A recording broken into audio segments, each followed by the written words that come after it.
Hello everyone, आज हम लोग बीएस ग्रेवाल में प्रॉब्लम 22.1 का क्वेश्चन नंबर 7 को सॉल्व करेंगे। क्वेश्चन है हमारा, find the Fourier sine and cosine transform of. यहाँ पर एफ एक्स हमारा दिया हुआ है। एफ एक्स का वैल्यू 1 कब होगा? जब हमारा एक्स है सो 0 से 2 के बीच में लाई करेगा। और एफ एक्स का वैल्यू 0 कब होगा? जब हमारा एक्स का वैल्यू 2 से बड़ा होगा। ठीक है, तो इसमें है सो हमें फूरियर साइन और फूरियर कोसाइन ट्रांसफॉर्म दोनों फाइंड करना है। तो सबसे पहले हम यहाँ पर फूरियर साइन ट्रांसफॉर्म फाइंड करते हैं। तो फूरियर साइन ट्रांसफॉर्म फाइंड करने के लिए आपको फूरियर साइन ट्रांसफॉर्म का डेफिनेशन पता होना चाहिए। तो फूरियर साइन ट्रांसफॉर्म का डेफिनेशन क्या होता है हमारा? We now definition of Fourier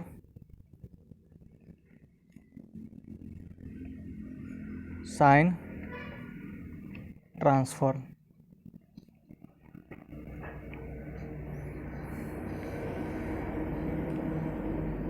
F S of F X, S का मतलब साइन, और एफ एक्स यानी कि एफ एक्स का फूरियर साइन ट्रांसफॉर्म हमारा एफ एस ऑफ एस होता है। ठीक है, जो कि बराबर होता है इंटीग्रेशन 0 टू इन्फिनिटी।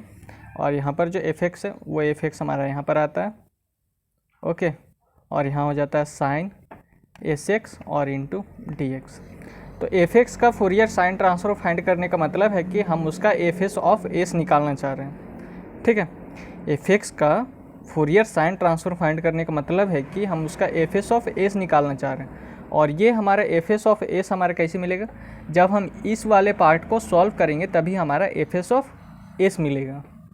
ठीक है, तो इसमें है सो हम यही फॉर्मूला अप्लाई करेंगे। तो एफ एक्स का फूरियर साइन ट्रांसफॉर्म फाइंड करने का मतलब है कि हम उसका एफ एस ऑफ एस निकालना चाह रहे हैं, इसलिए हम यहाँ पर एफ एस ऑफ एस लेके ही चलेंगे क्योंकि हमको यही निकालना है। ठीक है, दैट इज इक्वल्स टू, अब यहाँ पर इंटीग्रेशन 0 टू इन्फिनिटी हमारा डिफाइन किया गया है। तो यहाँ पर एफ एक्स का वैल्यू 1 कब होगा? जब हमारा एक्स का जो वैल्यू होगा वो हमारा 0 से 2 के बीच में लाई करेगा। ठीक है, तो यहाँ पर हमारा 0 टू इन्फिनिटी दिया हुआ है एक्स, तो इसको हम स्प्लिट करेंगे, एक 0 to 2 F x sine S x और इंटू डी एक्स, और एक हमारा जाएगा 2 टू इन्फिनिटी, तो ये हो जाएगा 2 to infinity F x sine S x और इंटू डी एक्स। तो 0 से 2 के बीच में हमारा एफ एक्स का वैल्यू क्या है? 0 से 2 के बीच में हमारा एफ एक्स का वैल्यू 1 है। यहाँ पर देख लीजिए, अगर हमारा एक्स का वैल्यू 0 से 2 के बीच में लाई करेगा तब हमारा एफ एक्स बराबर 1 हो जाएगा। तो ये एफ एक्स बराबर हो जाएगा 1। अगर हमारा वैल्यू एक्स का वैल्यू 2 से अगर बड़ा रहेगा तो एफ एक्स का वैल्यू हो जाएगा 0, तो ये हमारा हो जाएगा 0। ठीक है, तो हमें केवल इस वाले पार्ट को लेकर चलना है और इस वाले पार्ट को नेगलेक्ट करना है, क्योंकि 0 इंटू दिस, तो किसी भी चीज़ को अगर हम 0 से मल्टीप्लाई करते हैं तो वो हमारा हो जाता है 0, तो ये हो जाएगा 0। तो एफ एस ऑफ एस बराबर हो जाएगा इंटीग्रेशन 0 टू 2, और एफ एक्स तो हमारा हो गया 1, तो यहाँ पर हो जाएगा केवल साइन एस एक्स और इंटू डी एक्स। तो इंटीग्रेशन हमारा साइन एक्स का क्या होता है? साइन एक्स का इंटीग्रेशन होता है integration of sine X D X, that is equals to minus cos X. ठीक है, तो यहाँ पर हो जाएगा माइनस कॉस, और यहाँ पर एस एक्स दिया हुआ है इसलिए एस एक्स हो जाएगा, और एक्स के साथ जो एस लगा हुआ है वो हमारा डिवाइड में चला जाएगा। ठीक है, और लिमिट हमारा क्या है? 0 टू टी। अब है सो लिमिट को पुट करते हैं, तो upper limit minus lower limit होता है, तो एक्स के स्थान पर सबसे पहले 2 को, तो यहाँ पर हो जाएगा माइनस कॉस और 2s अपॉन में s। तो upper limit minus lower limit, तो बीच में माइनस का साइन, तो माइनस माइनस यहाँ पर माइनस है तो माइनस माइनस प्लस हो जाएगा, और कॉस x के स्थान पर 0, तो कॉस 0 अपॉन में s, और कॉस 0 का जो वैल्यू होता है वो होता है हमारा 1। ठीक है, तो ये हो जाएगा हमारा 1। अब नीचे में एलसीएम ले लेंगे हम s का, तो यहाँ पर एफ एस ऑफ एस बराबर हो जाएगा नीचे में एलसीएम एस का, तो ये 1 को पहले मैं लिखता हूँ और ये माइनस कॉस 2s, तो यही है सो हमारा रिजल्ट हो जाएगा। ठीक है।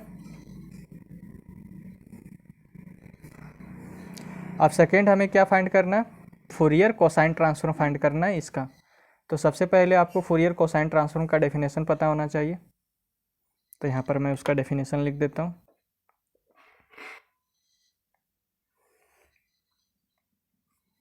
We now definition of Fourier cosine transform. यहाँ पर F S of F X दिया हुआ है, तो एस के स्थान पर केवल हमको सी रखना है। तो यहाँ पर हो जाएगा F C of F X, यानी कि एफ एक्स का फुरियर कोसाइन, ये जो सी है, सी का मतलब कोसाइन, तो एफ एक्स का फुरियर कोसाइन ट्रांसफॉर्म हमारा होता है एफ सी ऑफ एस, ठीक है। और ये किसके बराबर होता है, integration 0 to infinity F X, और यहाँ साइन एस एक्स है, तो इसके स्थान पर केवल हमको लिखना है कॉस एस एक्स, ठीक है, और इंटू डी एक्स। तो एफ एक्स का फुरियर कोसाइन ट्रांसफर फाइंड करने का मतलब है कि हम उसका एफ सी ऑफ एस पता करना चाह रहे हैं, और ये हमारा एफ सी ऑफ एस तभी मिलेगा जब हम इस वाले पार्ट को सॉल्व करेंगे, ठीक है। तो एफ एक्स का फुरियर कोसाइन ट्रांसफॉर्म फाइंड करने का मतलब है कि हम उसका एफ सी ऑफ एस निकालना चाह रहे हैं, इसलिए हम एफ सी ऑफ एस ही लेकर चलेंगे, क्योंकि हमें एफ सी ऑफ एस ही निकालना है। अब यहाँ पर इंटीग्रेशन 0 टू इन्फिनिटी दिया हुआ है F x cos S X into D X, और यहाँ पर है सो हमारा, यहाँ पर देखिए F X is equals to 1 कब, जब हमारा x का वैल्यू 0 से 2 के बीच में लाई करेगा, और F X is equals to 0 कब, हमारा जब x का वैल्यू ग्रेटर देन 2 होगा। तो इसमें भी है सो हमारा दो इंटीग्रेशन बनेगा, एक हमारा 0 टू 2 और एक 2 टू इन्फिनिटी, सेम इसकी तरह। तो यहाँ पर हो जाएगा integration 0 to 2 F x cos S x और into D x, plus integration 2 to infinity F x sine S x और इंटू डी एक्स, ठीक है। तो एफ एक्स बराबर हमारा क्या, 0 से 2 के बीच में, जो 0 से 2 के बीच में एफ एक्स था हमारा 1, तो यहाँ पर भी F X is equals to 1 हो जाएगा, और 2 टू इन्फिनिटी के बीच में हमारा एफ एक्स था 0, तो यहाँ पर भी 0 लिख देता हूँ मैं। तो 0 से किसी भी चीज़ को मल्टीप्लाई करते हैं तो वो हमारा हो जाता है 0, ठीक है। तो केवल हमको इस वाले पार्ट को लेकर चलना है, तो यहाँ पर हो जाएगा F C of S that is equals to integration 0 to 2, और एफ एक्स तो हमारा 1 है, तो यहाँ पर केवल लिखते हैं कॉस एस एक्स और इंटू डी एक्स। अब इंटीग्रेशन ऑफ कॉस एक्स हमारा होता है cos x D X that is sine x, तो इसका ऐसे इंटीग्रेशन हो जाएगा साइन, और x के साथ जो s लगा, यहाँ पर एस एक्स है इसलिए साइन एस एक्स हो जाएगा, और x के साथ जो s लगा हुआ है वो हमारा डिवाइड में चला जाएगा, और लिमिट हो जाएगा हमारा यहाँ पर 0 टू 2 होगा, ठीक है, लिमिट हो जाएगा 0 टू 2। तो सबसे पहले x के स्थान पर 2 पुट करते हैं, तो यहाँ पर हो जाएगा साइन 2s अपॉन में s, और फिर upper limit minus lower limit होता है इसलिए बीच में माइनस का साइन, और साइन फिर x के स्थान पर 0, तो साइन 0 अपॉन में s, और साइन 0 का जो वैल्यू होता है वो हमारा होता है 0, ठीक है। तो एफ सी ऑफ एस बराबर आ गया हमारा साइन 2s अपॉन में s, ठीक है। अगर आपको यह वीडियो अच्छा लगा हो तो चैनल को सब्सक्राइब, वीडियो को लाइक और अपने दोस्तों के साथ शेयर ज़रूर करें। धन्यवाद।